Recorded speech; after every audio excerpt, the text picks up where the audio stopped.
সামনেই আসতে চলেছে পবিত্র উৎসব ঈদ এবং এই ঈদ উপলক্ষে ঘরে কিভাবে প্রত্যেকে পারফেক্ট একদম রেশিও সহ কিভাবে এই ক্রিমি একটা সেমাই বা দুধ সেমাই তৈরি করবে সেটাই আজকে আমি আমার ভিডিওতে তুলে ধরেছি। এর আগে আমার কিন্তু একটা ঝরঝরে সিমইয়ের রেসিপি রয়েছে আমার চ্যানেলে, পারলে অবশ্যই চেক করে নিও, আমি কিন্তু কার্টে দিয়ে দেব। তো আমার আজকের রেসিপি দুধ সিমাই, তাও আবার একদম পারফেক্ট দুধ ও চিনির পরিমাপ সহ, কোনো রকম কনডেন্স মিল্ক বা গুঁড়ো দুধ ছাড়া। তো আজকে আমার এই রেসিপিটার জন্য আমি 500 গ্রাম একটা দুধের প্যাকেট নিয়েছি। তো আমার দুধ আরও একটু সামান্য পরিমাণ দরকার হবে, কারণ আমি এখানে 500 গ্রাম মতোই নিয়েছি। আর সামান্য এখানে আমি হাফ কাপ মতন জল দিয়ে তারপরে কিন্তু দুধটা এখানে গরম করতে বসিয়ে দিয়েছি। এরপর এই যে দুধটা পুরোটা এখন কিন্তু আমি একদম মিডিয়াম টু লো ফ্লেমে ভালো করে গরম করে ফুটিয়ে নেব। আমি কিন্তু এই দুধটা ভালো করে নাড়াতে থাকব। আর এই যে আমি বললাম যে গুঁড়ো দুধ বা কনডেন্স মিল্ক ছাড়া আমি কিভাবে দুধটা একদম ক্ষীরের মতো তৈরি করছি সেটা অবশ্যই একবার দেখে নাও, কারণ বেশিক্ষণ যদি আঁচটাকে আমরা বাড়িয়ে রাখি দুধটা কিন্তু একদম শুকিয়ে যাবে। তো আমরা দুধটা ফুটে আসার পর গ্যাসের ফ্লেম কিন্তু কম রেখে এই যে দুধটা জাল হচ্ছে তার পাশে যে অংশগুলো শুকিয়ে যাচ্ছে সেগুলো কিন্তু খুব ভালোভাবে প্রতিটা স্টেপে আমরা কাচিয়ে নিয়ে কিন্তু দুধের মধ্যে মিশিয়ে দিচ্ছি। একবার করে দুধের মধ্যে সর তৈরি হচ্ছে এবং সেই সরটাকে একটু সময় ঠান্ডা করে নিয়ে কিন্তু আবার ফাটিয়ে এটাকে মিশিয়ে দিচ্ছি দুধের মধ্যে। তো এইভাবে 10 থেকে 12 বার মতন কিন্তু আমি দুধটাকে জাল করে নিয়েছি। এরপরে আসি সিমইয়ের মাপে। তো এখানে আমি যে মেজারিং কাপ আছে 250 ml, আমি তার থেকেও বেশ কিছুটা কম এখানে সিমুই নিয়েছি। তো দেখতেই পাচ্ছ একটু ফাঁকা ফাঁকাই কিন্তু রয়েছে আমার সিমুইটা। তো এই পরিমাণ সিমুই দিয়ে কিন্তু আমি আজকে এই দুধ সিমুইটা রান্না করব। তো এখানে আমি কিন্তু 250 ml যে মেজারিং কাপ সেই মেজারিং কাপ মেপেই নিয়েছি। আর নিয়েছি বেশ কিছুটা ড্রাই ফ্রুট, তাতে নিয়েছি পেস্তা কুচি, আমন্ড কুচি, কিশমিশ, আর নিয়েছি কাজু বাদাম। এরপর 1 টেবিল স্পুন মতন আমি এখানে ঘিয়ের ব্যবহার করেছি। সিমুই রান্নার ক্ষেত্রে ঘি ব্যবহার করলে কিন্তু তার স্বাদ হয় দুর্দান্ত।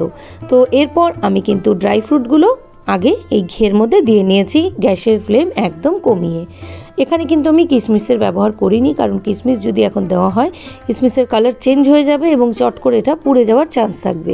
তো সেই জন্য কিশমিশটা কিন্তু আমি পরে অ্যাড করেছি। কিশমিশটা দিয়ে হালকা কয়েক সেকেন্ড কিন্তু ভেজে নেওয়ার পরে আমরা এখানে সিমুইটা দিয়ে দেব। তো দেখো সিমুইটা কিন্তু আমরা দিয়ে দিয়েছি। এরপরে বলি যে সিমুইয়ের যে পারফেক্ট মাপ, চিনির মাপ, দুধের মাপ, এইটা আমি বলে দেব ভিডিওতে।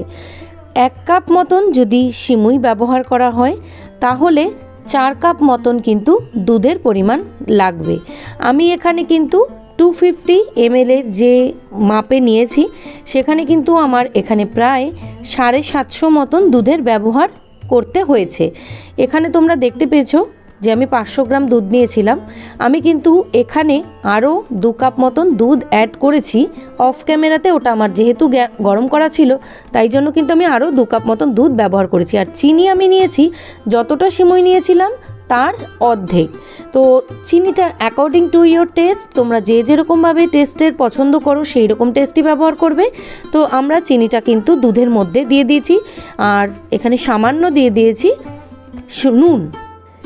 দুধ, চিনি, এই সমস্ত কিছু খুব ভালোভাবে ফুটিয়ে নেওয়ার পর আমরা কিন্তু সিমুইয়ের মধ্যে দিয়ে দেব। এই যে সিমুইটা আমরা ঘিয়ের মধ্যে নাড়াচাড়া করছি, এটা কিন্তু একদম গ্যাসের ফ্লেম মিডিয়াম বা লোতে রেখেই কিন্তু ভাজা করে নিচ্ছি। কখনো মিডিয়াম দিচ্ছি, কখনো লো করছি, হাইতে কিন্তু কখনোই দেব না।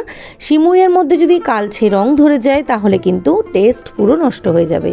তো দেখো সিমুইয়ের কালারটা একদম বাদামি বর্ণের হয়ে যাওয়ার পর আমরা কিন্তু দুধটা দিয়ে দিয়েছি।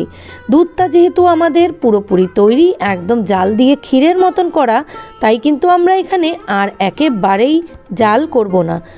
একবার ফুটে আসলেই কিন্তু আমরা গ্যাসের এই ফ্লেমটা বন্ধ করে রেখে দেবো। তো দেখতেই পাচ্ছ টেক্সচারটা কীরকম রয়েছে।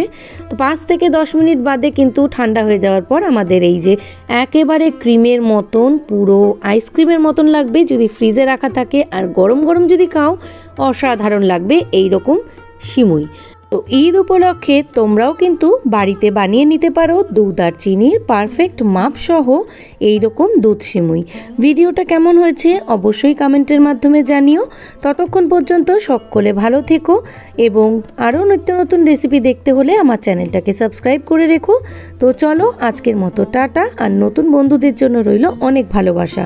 আর যারা আজকে আমার ভিডিওটা দেখছো তাদেরকে জানাই আরও অনেক ভালোবাসা। যদি ভিডিওটা ভালো লাগে ভিডিওটাতে লাইক করে পাশে থাকা বেল নোটিফিকেশন অন করে আমার পরিবারের বন্ধু হয়ে যেও। তো চলো আজকের মতো টাটা।